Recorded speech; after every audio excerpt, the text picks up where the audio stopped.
Live fitter and longer with the Fitzness Show, hosted by fitness expert, author, and TV personality Fitz Kohler. She'll tell you why diets are dumb, supplements are snake oil, and the truth about how you can earn a lean, hard, pain-free, and athletic body. Now for our favorite bossy blonde, Fitz Kohler.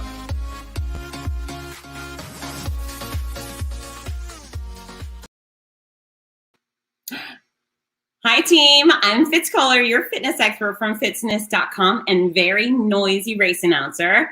And welcome to the Fitzness Show. As if I am not noisy enough, and I had Rudy Novotny on yesterday. Today we are going to get to a whole new level of noisiness with a very special friend of mine. So as many of you know, we have Mike Reilly on the show today. And what a gentleman, what a very, very sweet man he is. He has been a race announcer for a very long time, someone I look up to, someone I enjoy working with on a rare occasion. And he's got it all going on. He has a brand new podcast out, which is what I really want to talk to him about. So of course I want you to keep watching mine, but we got time in the day when it comes to podcasts and broadcasts like this.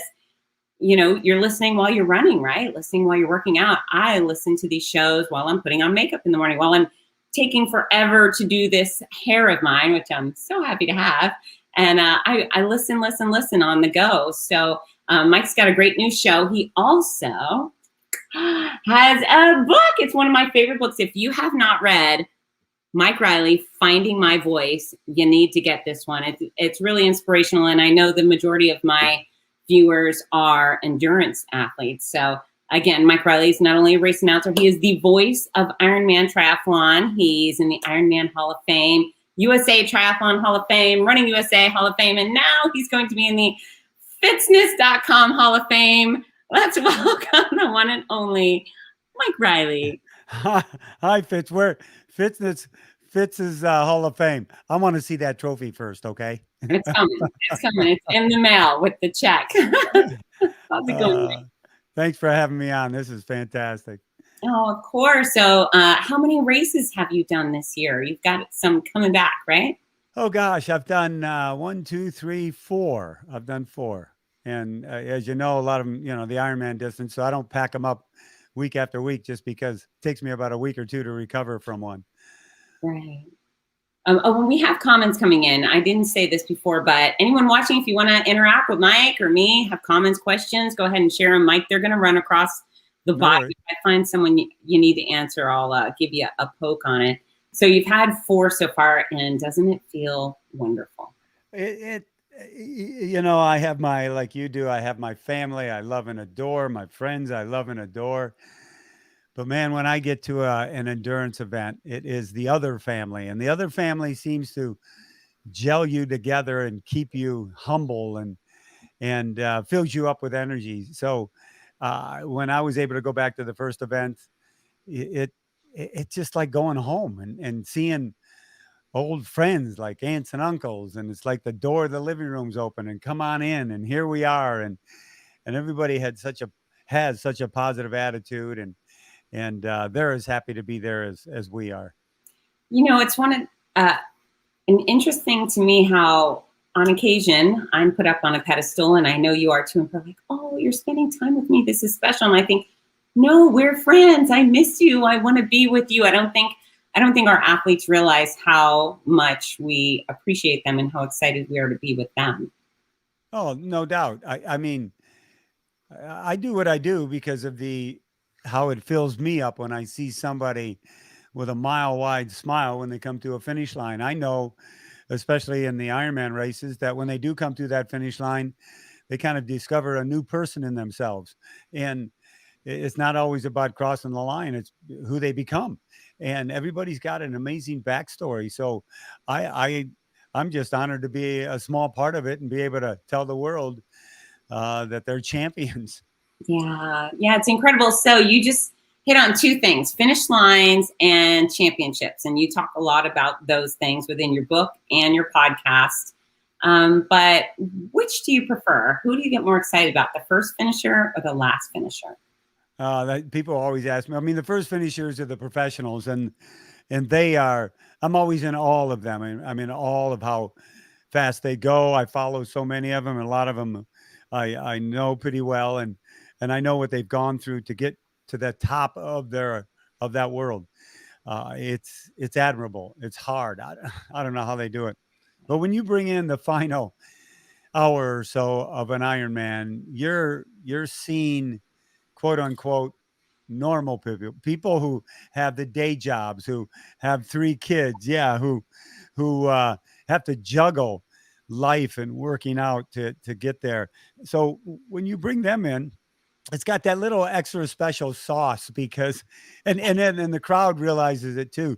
So when you bring them in, you want to give them everything you've got because they deserve it. And you don't know if that's a one and done. You don't know if they're going to come back and be a part of it again, but you give them everything you can. So the last hour at an Ironman, the last hour at any race for the final finishers is special.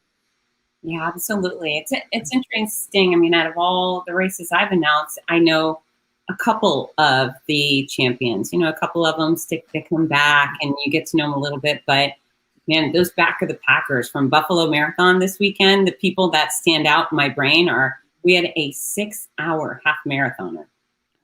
Yeah, and I've stood at the finish line the last hour with the pro that won the race.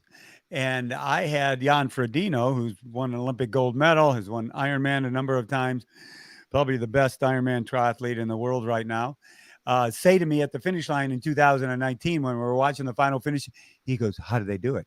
I go, "What do you mean? How the heck do they stay out there for 16, 17 hours? I could never do that in a million years. How do they do it?" He was in awe of those final finishers because they were out there so long trying to get to that finish line. When he finishes his race, 8 hours, he's done. So I found it very refreshing that the guy who's the best in the world in awe of those final finishers. Yeah, absolutely. It's interesting. Some people ask me, they go, "How do you keep your energy up till the end?" And I think, are you kidding me? That's when it starts getting really good. That's when the energy, it just bursts out of me when I start seeing these back of the packer show up. And the back of a packer at an Ironman event is very special. You can't be a novice doing an Ironman. No, you can be a rookie. You can be what I call an Iron Virgin, your first time. And when someone trains and they don't go the distance, I mean, they put a lot of miles in, but on that day when you go 140.6 miles, things start happening to you that you haven't happened to you before. So you've got to mentally push through those bad spots, because there's a lot of bad spots in an Ironman, but you come through to the other side. There could be 5 or 6 bad spots. You don't quit. You don't stop. You keep moving forward, and eventually they get to the finish line. Yeah, it's incredible. Just so you know, Iron Virgin sounds very, very naughty. And they love it. Everyone, when I call out, we had 375 first timers at Ironman Coeur d'Alene last weekend. I go, "Where are my Iron Virgins?" And "Oh yeah, yeah," everybody's raising their hand. And I guess it's okay. I never know. You try to be as appropriate as you can. I've been saying that for so many years, and nobody's ever really come up to me. "Can you really say that?" Well, yeah, it's all in jest, all in fun. And until somebody says, "You can't say that," that I respect or is my boss, maybe right. I'll stop. I don't know. So 2 things. You're talking Iron Virginity, and Joe Buckle wants to hear, you thinks it'll be satisfying when you say his name at his finish line. So we've got. I tell Joe, I tell everybody, I'll be waiting. You just get there and do your job, and you'll hear it. Yeah, and I have full faith in Joe. Joe just ran the Buffalo Marathon this weekend, and he's quite an athlete and a great guy. Iron Virgin. Susie's biting off on it. Yeah. So yeah, what about cancel culture? You're on the microphone for so many hours. Do you ever worry about saying the wrong thing lately? Worry about what? I'm sorry. The wrong thing? Someone trying to cancel you for one of your jokes? No, I've never had anybody, over the years, say anything to me that I said anything inappropriately. I'm very cognizant of that. I treat it as if I'm having a one-on-one conversation with a friend, and it's all above board. I mean, I'm there to do what you do. I'm there to help make people's lives enhanced. Yeah. So I don't know. Nobody's ever asked me that question. I've never been brought to the mat. I've never let, a bad word come out. I remember once I said hell in a context and people laughed. But after I said it, and this was years ago, it was in New Zealand. It was years ago. And, they use the word, I don't know if I want to use it. If you knew the Kiwi structure of their language, they use a couple words we use like they're bad, but it's like in fun and jest. So when I said hell, everybody laughed. But after I said it, I go, oh gosh, I don't know if that was appropriate. Oh, well, I just won't do it again. And, I can say heck or darn or whatever, but nobody ever said anything to me. Yeah, it's interesting now. I mean, I think between us, for certain, all the intentions are good. We're always trying to be nice to people. So it would be appalling if someone tried to shoot us down for, an error or whatever. But I actually got dinged. I was announcing Wonder Woman, which is very wholesome, as am I on the microphone. But I referenced somebody getting the booby prize. It was like they got the wrong answer. And I said, oh, you get the booby prize. And one of the Warner Brothers people was like, no. And I was like, no, what? No.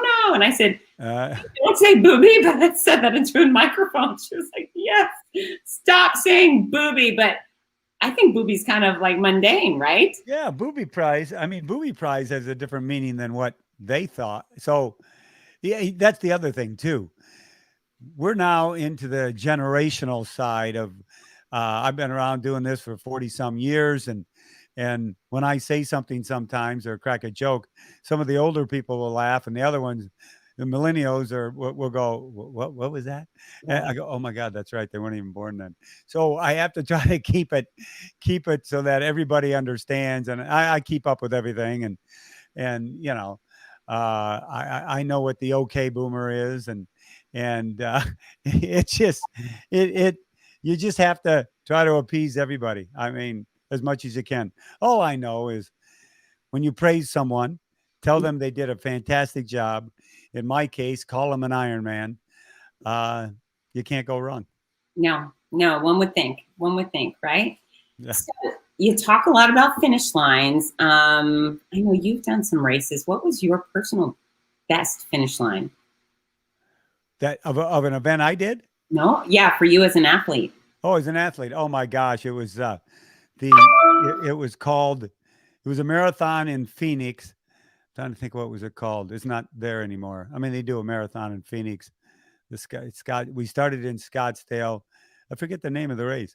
Anyway, I had to qualify for Boston by running 250, and I got there. I was on the bus to be transported there, and the bus driver got lost. It was that case, there's like 40 of us on there freaking out. I see him, and I knew the area and where he was going. He had to go 26 miles from Scottsdale out in the desert. He's taking all these rights and lefts, and finally I just yelled, just go straight down this road and don't make another turn. And everybody yelled, and I was kind of in the front row. So we get there, and I start seeing runners. Well, everybody's got like sweats on, and I got off the bus. I just tore everything off and threw it into the desert like everybody else did. And as I was running to the start line on the side of the road, I was about 15, 20 yards in front of it, and the gun went off. So I ran to the start line, but when I went to turn around to come back, it was just packed with people. So you're trying to work yourself in. So the first 10 miles, it's like, oh my gosh, this sucked. I mean, I'm not going to. So I just started getting into a rhythm. So then my Rose was there, and a good friend Murphy was there. They were watching me. They met me at 20 miles, gave me some Coke.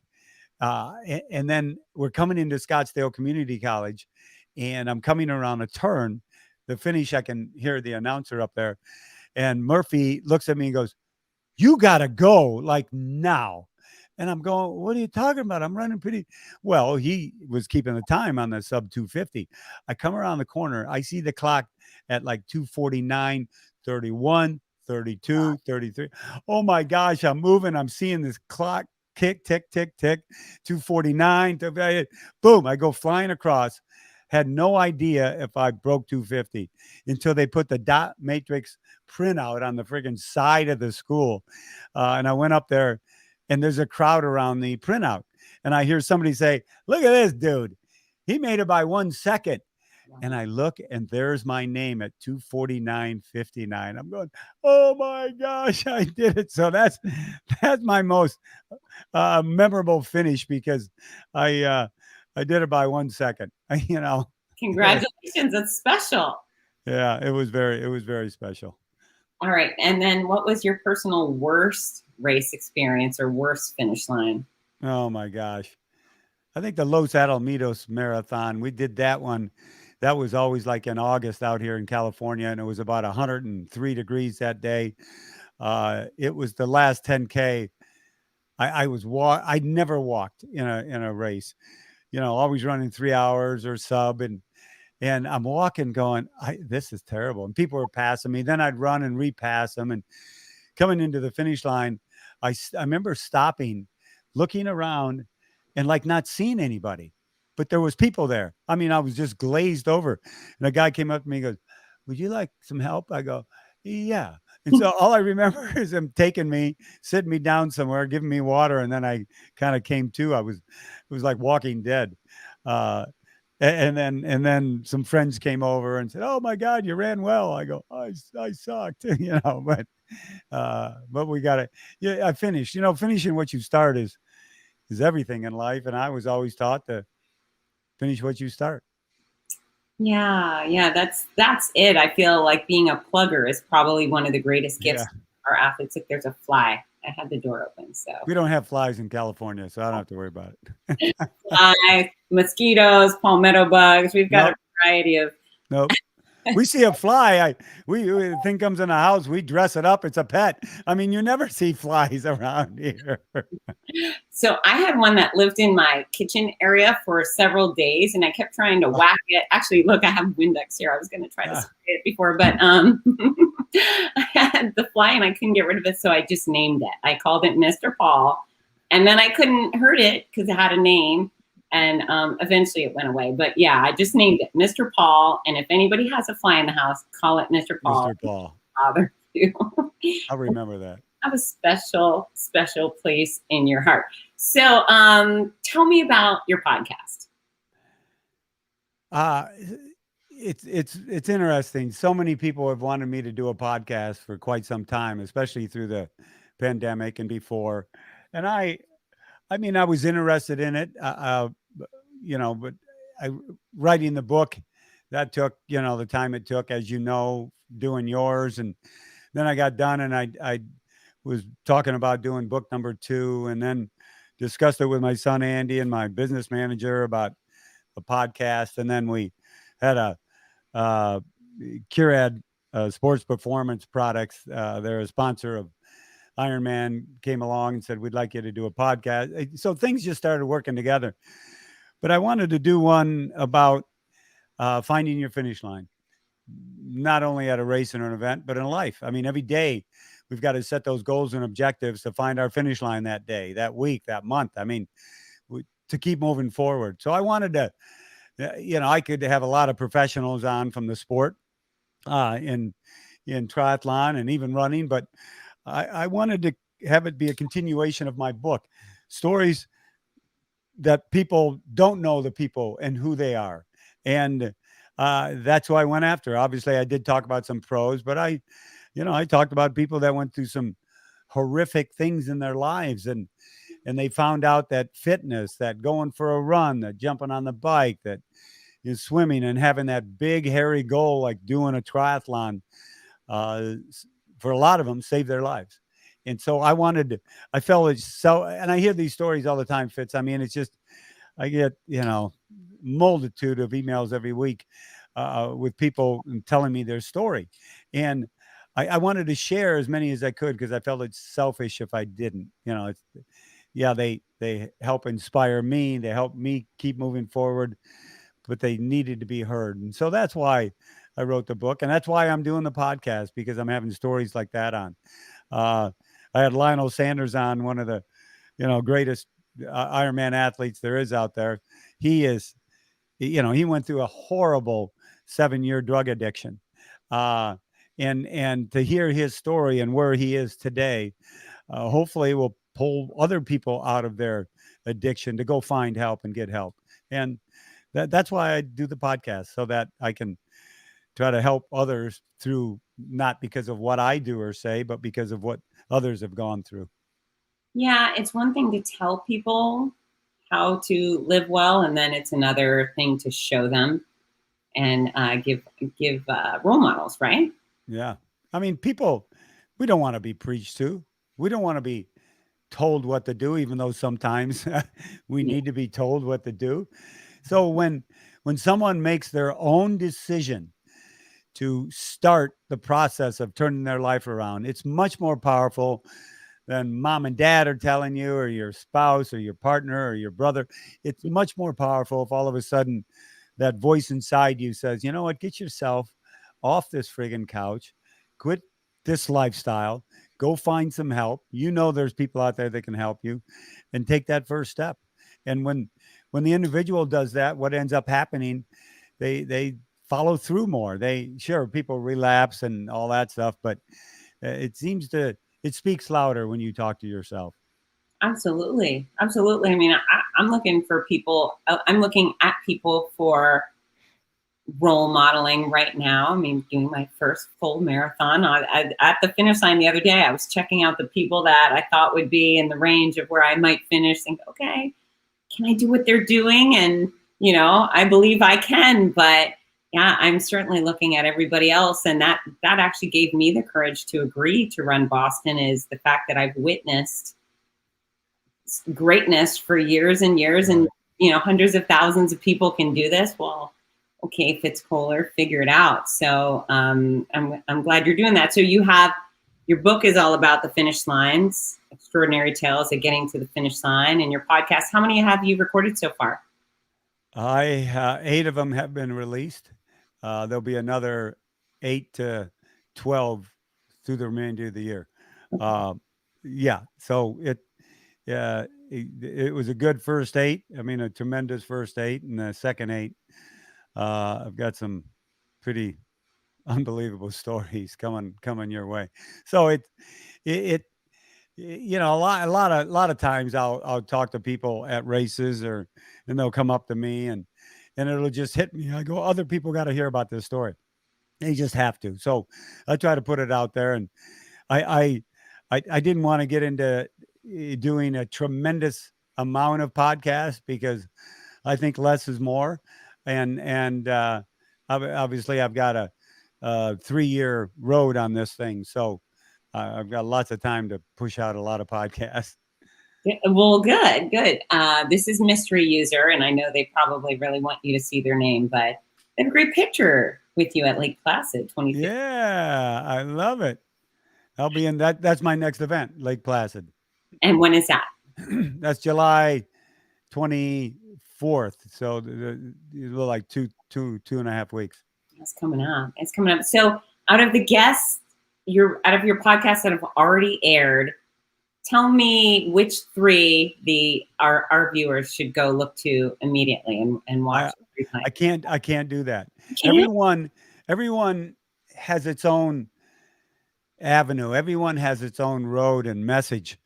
Derek Fitzgerald, had cancer in the intestine, and they went in and chemoed him, and it killed his heart.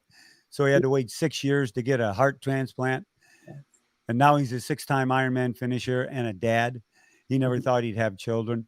There's that story. There's Mirinda Carfrae from Australia, who won Kona 3 times. She's got 2 kids now, and now she's making a comeback to Kona. She still owns the run course record in Kona. She is so inspirational. And so she's so down to earth. And when you talk to a pro like that, it's just refreshing. Lionel Sanders, who I talked about, Sika Henry just qualified as the first Black female professional athlete in triathlon, which is fantastic, but in my mind, kind of a travesty that it's taken this long. So, yeah, I know. Isn't that you would think. Rhonda Viteri, I just had Rhonda on. She is one of the top 10 technologists in the world for women. She's the CIO of Herbalife. Technologist? Huh? What is a technologist? She's a chief information officer for companies. She ran Estee Lauder on their technology. She ran Herbalife, Shearson Lehman. She is just a dynamo, and she loves doing triathlon. But she is, she's one of the top 10 technologists, of running technology companies in the world.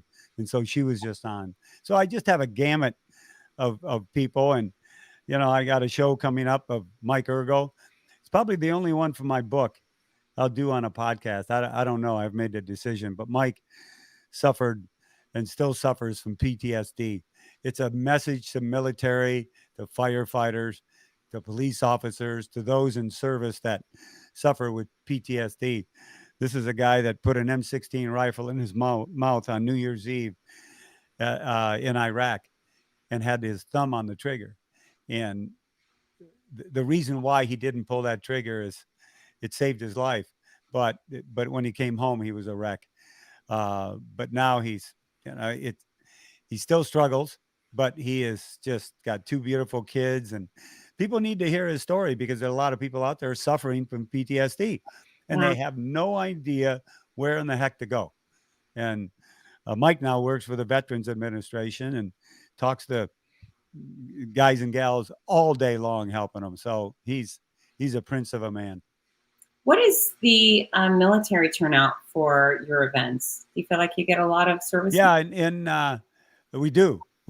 Active military at Ironman Coeur d'Alene last week was, I think there was 42 active military among the 5 branches, the Navy, Army, Marines, Air Force, and Coast Guard. So yeah, we always get a big military turnout. Rob Ladwig, who did the race, he was a colonel in the Air Force during Vietnam. His brother was a pilot in Vietnam, and he was shot down in August of 1968. They've never found his remains. He's never been brought home. So Rob, for his older brother, does Ironmans, and he's going to do Ironman until they bring his remains home. And he's been doing that for the last 15 years. And that's his commitment to his brother. I'm going to keep doing these races to try to get the word out. He's gone to Vietnam a few times and been on search parties in the area where the jet went down. And it's just amazing to me that, he knows one day it'll happen because of the DNA technology and all that stuff. But here a guy is from 1968. He hasn't had his brother back. And so he does these races in honor of him and to bring awareness to missing in action. Wow, that's very, very touching. I'm a big fan of our military. Mm-hmm. Freedom. So on that note, what do you think about all the politics in sports? I don't talk about politics. I really don't. I have a political opinion on things, but when people come to me and they want me to go right or left, or this is what I believe, what do you think? I go, you know what I believe in? I believe in the spirit and the passion of someone who wants to exceed their expectations. It's as simple as that. And I don't care what their political opinion is. I don't care what they do, as long as they're a good person, a moral person. And when they come to that finish line, I have never thought of, well, that person's a Republican or a Democrat. That person lives here and says this. That has never even entered my mind, because when I'm bringing them across the line, they've trained, they've put in the time, they set the goals and objectives, and they got to that finish line. And that's what I celebrate. I'm not going to celebrate anything else except that. So when someone asks me for my opinion about this or that, I give them the of what I believe the athlete is. It's simple as that. I love it. I love it. And has Ironman itself, I mean, obviously basketball, football, soccer has gotten very political. Have you seen it in Ironman? Does it exist? No, not really. I mean, you got to remember, in Kona, we have up to 65 countries represented at one event with 2,500 athletes. Those numbers are huge. And I've never seen an inkling of any nationalistic rancor or enmity rear its ugly head on that island during that time with so many different nationalities together. I mean, if the, as hokey as some people may think it sounds, if we lived like that every day, we wouldn't have war. And I bring people in at Ironman races now from Israel, from Iraq. I bring them in from Venezuela. I bring them in, from all over the world, and everybody's happy and smiling, and they're high fiving the person next to them. One could be from Israel and the other one's from. I mean, it doesn't make any difference. It doesn't make any difference. Yeah, sports are a great unifier usually. Yeah, they are. It is a fantastic unifier. So you mentioned Kona a few times. Kona, Kailua Kona. Kona, a place that I have never been. I would like to be a Reilly. All the Reileys get to go to Hawaii all the time. Well, yeah, some go, some, yeah, that's true. They do go. Yeah, the Reileys certainly do. I mean, Florida's not a hellhole, but yeah, I've actually never been to Hawaii before, which makes me semi-lame, right? No, I'm not going to say you're semi-lame, but I'd say get your butt to Hawaii, for goodness sakes, To Hawaii, I need to do that. What are your other favorite countries to travel to for work? Oh, gosh. New Zealand's a very special place. The people there are, gosh, so nice and so welcoming. Ireland, obviously, my ancestral country. I love going there and calling that race. Australia, I've been there more times than any other country I've gone to. Started there very early back in the day. And, I was this Yank coming into Australia, and they didn't know why they brought this American guy in. But the race director had come to Kona and said, I want you to do in Australia what you do in Kona. But I learned very quickly that when you go into another culture, you have to change some things, which is okay. Because if you go in brash and bold and, well, I do this here, so I'll do this here. And it doesn't always work that way. It doesn't come out that way. So I learned that lesson early on, even though they wanted me to do what you do in Kona. Well, Kona is not Australia, and Australia is not New Zealand, and New Zealand's not, Lake Placid, New York. So you've got to adjust to those places. All right. So this is Brendan Finn, who is executive director of the nonprofit Running for Those Who Can. He provides adaptive equipment for sport. So he's like signing up for full just because he likes you. How about that? Well done, Mike. Yes, sign up. So when you're in Australia, and I ask from the Floridian side of things, anytime we get in the water, we know there's a shark or an alligator somewhere nearby. What's going on in the swim portion of your Australian races? The Aussie race in Port Macquarie is in a harbor. The race in Cairns up north by the Gold Coast is in the ocean area, but there's no sharks there. I mean, they just don't have. There's some, but I've never been to an event where we had to stop it because of something in the water we didn't like. So that's all I can say. Well, that's hilarious. What's interesting is I've also not heard of anyone being eaten by anything terrifying in Florida, but I did hear of a beaver attack at a triathlon in Michigan. Do you remember hearing about that? A beaver? I did not hear anything about that. Yeah, that's almost like a joke. Hey, how was your triathlon? I had this beaver on my toes. I thought it was the swimmer behind me just, sucking on my bubbles, trying to me drafting. And this beaver, and then it turned around and started to slap me with its tail. I mean, that could be a comedy routine. It probably was, but it was a beaver. It might have been an otter too.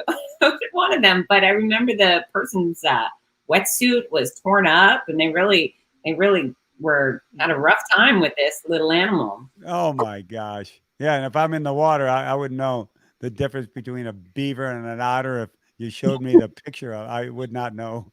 It's have its big buck teeth coming at you. So what events are coming up for you? Well, the rest of the year, Ironman Lake Placid in July. August has kind of been canceled out because Ironman Ireland's been canceled. Ironman Mont Tremblant in Quebec, that's been canceled. So August, I've got a free month. I think we're going to travel and I don't know what we're going to do. Do whatever we want. Play with the grandkids, have them stay over at the house. But then come September, it starts cranking up again. I actually am going to Madison next weekend for a training weekend with my niece who's doing Ironman Wisconsin in September in Madison. She's in Columbus. She's doing her first Ironman. She's my godchild, and I'm meeting her in Madison and going to ride her on the course and swim in the lake and do the run and all that good stuff. So she's very familiar with it because the Madison bike course kind of a technical bike course. So it'll be nice for her. So it'll be great. I'll be able to train with her and beat each other up for 3 days. Well, that sounds fun. Are you training for anything personally? I just train for life. That's all I train for. I mean, I do some pretty big rides, and I'm not running as much. Got the new hip about a year ago, and I can run, but I just don't have a desire to pound through that yet. The riding it's like I'm 30 years old. It's unbelievable how this thing feels. So, and with the ocean, I jump in the water here quite a bit. I don't have a desire to do a race. I mean, I'll jump in a 100-mile century ride and go pound on that, or 50-miler and stuff like that. But I just have no big desire to, because because I go to so many events. Sometimes when I'm home, I go, I don't want to leave and go do an event. I just left. I just got home, So, although I gotta say that if perchance you were bored sometime in January when Carlsbad Marathon I know 5K came around, I know. I would love to welcome you through a finish line. That would be super. I would shove Rudy off the stage and be like, no. Yeah. Is Rudy your voiceover at the beginning? It is. Yeah, I knew I do recognize that. I love it. Yeah, he's so good. What's so funny is we recorded that years ago. It's maybe 3-4 years, and it started off as an audio podcast, and I brought it over here. But I sent him the script, and he kept recording it, sending it, and I just couldn't get the right thing. And finally, I said, record it like you are a NASCAR announcer, like a race car. And then he gave me that gravelly, gristly voice I was looking for. It's very good, right? Yeah, I like it. It's good. Yeah, you both have great voices, and he's going to have a new hip soon too. Good, best thing ever. I got to talk to him about it. Oh, yeah. I'd love to hear from you. Yeah, and I hope that's not a race announcer thing, because I'd like to keep the hips I was born with. No, it's a college wrestling thing. It's those 100-mile running weeks all those years, and a hereditary thing. It just got to be the pain over the last year and a half before I got it was stupid. I was not feeling good at all. So, it's fantastic. How quickly did you go from surgery to up and active? I was on a bike, and I was on a spin bike at about 3 weeks. I did that for about 3 weeks, and then my wife's not here. I got my beach bike in the garage, so I jumped on that and I rode through the neighborhood, and I go, oh my God, I'm riding a bike. This is the greatest. At about 6 weeks. And then I think the 2-month mark, I got on my road bike and did like a 10-mile ride and felt no pain, no stiffness. I go, this is unbelievable, because you're so aware of the pain because it's there for so long. I go, I was waiting for something that like twitch or happen or, right. Oh my gosh, that hurts, but nothing. And then I just started, obviously you're out of shape after that long, and just started going back to work. So do you know the name Bill Superfoot Wallace? No, I do not. All right. So he's kind of the Muhammad Ali of kickboxing. But back when I was fighting, I ended up doing some traveling with Bill, and he had, I think it was 6 weeks after his hip replacement. And this is back in, I don't know, like late 90s. He was kicking people in the head. I mean, straight up. It was magical. I thought, okay, I get this now. Hip replacements, good. It is very good. My only advice is, I don't care if you're 30s or 40s or 50s, 60s, get it as soon as it starts hurting, especially younger people, because they recover so much quicker and the whole deal. But don't wait. It's good advice. Good advice. All right, Mike, are you ready for the lightning round? Lightning. Okay. I don't know. I can't think that fast on when I'm sitting down. I think faster when I'm standing up. Okay. All right. So it could be slow lightning, slow California style lightning. Now. What do you mean California style? You think we're all laid back and we don't do anything and we just lay around in our hammocks. I think that's true. It's Oh, yeah, right. We don't work. We get up at noon, California style. All right, Mike, what is your favorite movie? Movie? Shawshank Redemption. Okay, intense. What TV show are you watching now? I'm not. I watch Major League Baseball. I watch the Padres. Okay, hold on. This is what the commercial says. This is, again, mystery commenter says Californians are all laid back and cool. That's right. Who was your first celebrity crush?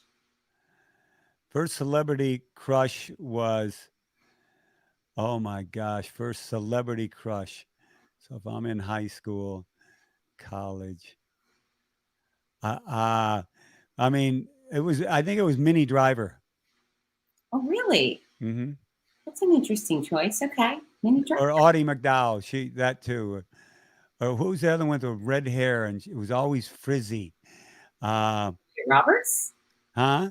Julie? No, before Julia Roberts. Had a real squeaky kind of voice. I don't know, but Minnie Driver, I thought she was cool. All right. Well, she's cool. A full-blown babe. That's a good choice. What's your favorite type of music? Genre? My favorite type of music is it's upbeat. Anything by U2 or Coldplay. I mean, I'm all over that. Sometimes I listen to Sirius Radio. There's a channel on there called Chill, which has a good beat. And sometimes I'm in the car. I'm going, oh, this would be good at the finish line. I operate the same way. There's a song called "Oops" by Young Gravy. You're gonna have to look that up. Okay, I will.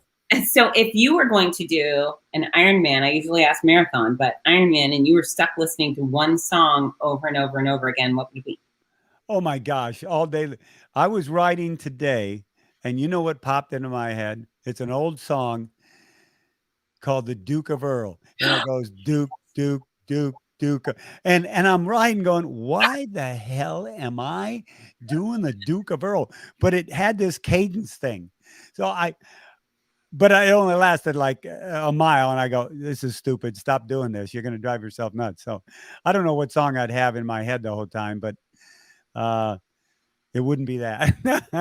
Anything but the Duke of Earl. Is that your final answer? Yeah. All right. Are you a good dancer?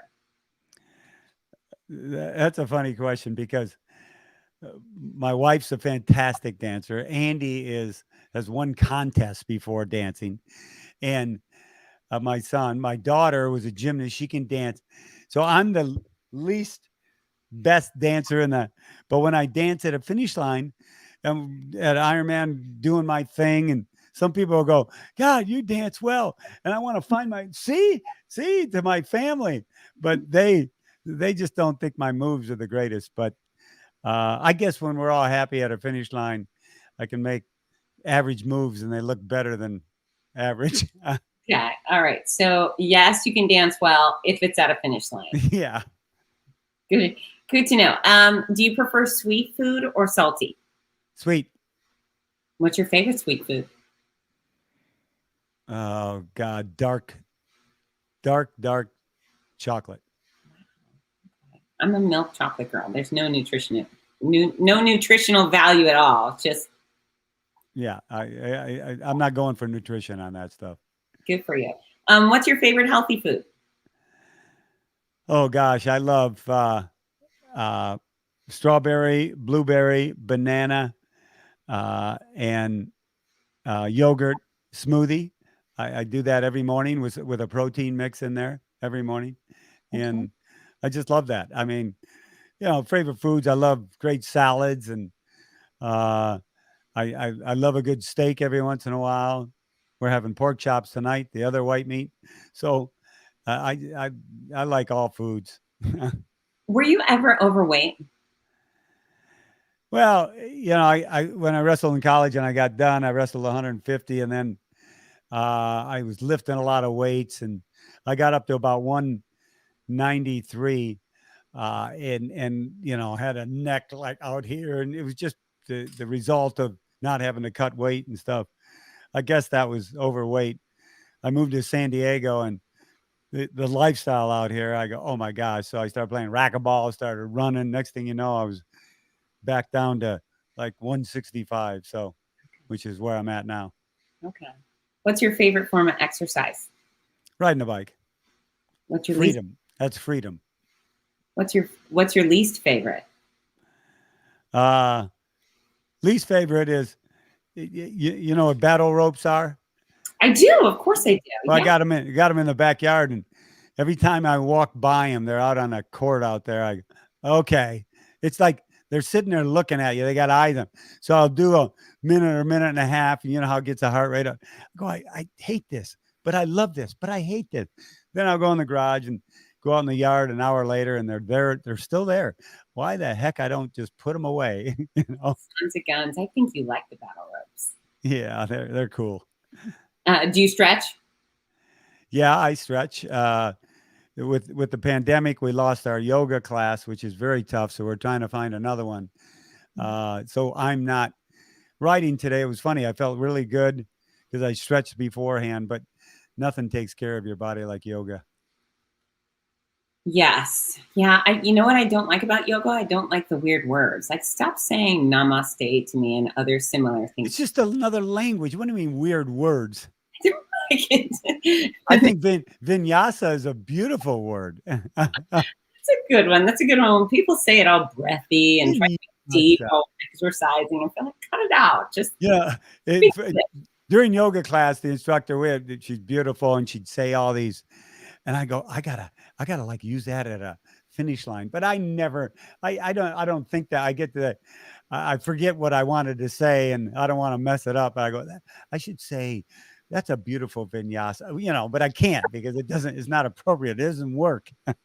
I'm going to veto that.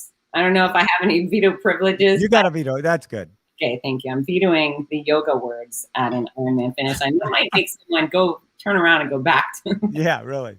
Oh, thanks, mister. What is your weird human trick? Like, what is the weird thing you do to entertain your grandkids? The weird thing I do to entertain the kids? Yeah.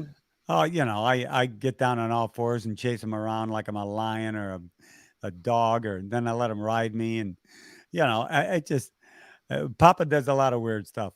I'm a hide and seek freak, and I love scaring them, but you can't, a 3-year-old, he gets really, and the 6-year-old now used to me, jumping out from wherever, and he'll scream, and then he'll laugh to where he's belly aching laughing, and don't do that again, Papa. But he knows it's coming back at him later. Did you choose the name Papa? I don't know. I kind of, I think so. I think, Andy and my daughter, Erin, they've called me Pops. So I think it just came from that. Yeah. All right. I always wonder how grandparents get their name. There's a lot of cool ones floating around. And then back to the real world, your podcast, how do people find it? How often will it come out? They can find it on Apple Podcasts. Go to mikereilly.net/podcast. It's on there. They can subscribe to it, obviously, on any platform that they'd listen to their own podcast. It's been every week for the last 8 weeks. We're taking the 4th of July and the next week off, and then we'll start with another 8 or 9 kind of in a row. They usually come out on a Tuesday or Wednesday, and they'll go up on Facebook as a kind of a live podcast where you could interact and things like that, and then they're out there forever. But I want to thank everybody because the downloads have been 4 times what we expected, so it's been unbelievable. Yeah, I'm not surprised at all. And then what's your favorite way for people to buy your book? It really still through Amazon. I mean, barnesandnoble.com. They've got more of a stock, I think, right now than Amazon, but Amazon's got the soft cover and the hardcover. The soft covers, sells 8 to 1 over the hardcover. And then every event I'm at, I'll do a signing. I did one in Tulsa. I did one St. George. I did one in Coeur d'Alene. I'll do one in Lake Placid at Bookstore Plus. Bookstore Plus has been on Main Street in Lake Placid since like 1930. And it's still in the family, the same family. And I just love these types of bookstores. And both the owner has done IRONMAN in Lake Placid. So I'll be doing a signing there in when I'm there in July. Well, thank you so much, Mike, for again being a guest on my show. I love that. Thank you for having me.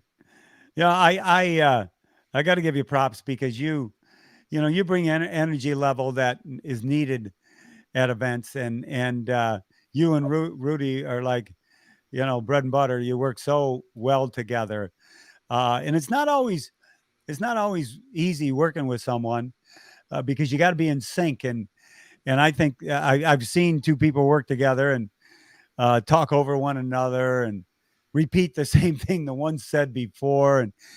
And the audience, they're not dummies. The audience knows, and you don't want them to tune you out. So you guys, you have a great knack of keeping them tuned in and taking care of them and bringing them in. I love it. I love it. Wow. I appreciate that. I know Rudy does too. We both respect you very much. And here's the other thing that I want to say publicly again is that when I started my book writing process, I went straight to this man right here. And between you and Andy, you spent so much time holding my hand through the process. And, not only did you show me the right things to do, but you helped me avoid so many pitfalls. So I'm forever grateful, Mike. Thank you so much. Well, thank you. And yeah, a lot to learn. If I do book 2, I would know exactly. It was a hard process because it was a learning curve. You had to learn something new. Then you had to become proficient at it. And there's sometimes I go, Andy, you take care of this. I got to keep writing. You do this. And I was working with Lee Gruenfeld, who's I believe one of the smartest men I know. And he might be the smartest guy I know. And he's written so many books and he guided me on so many things. And so, yeah, it was a great collaboration.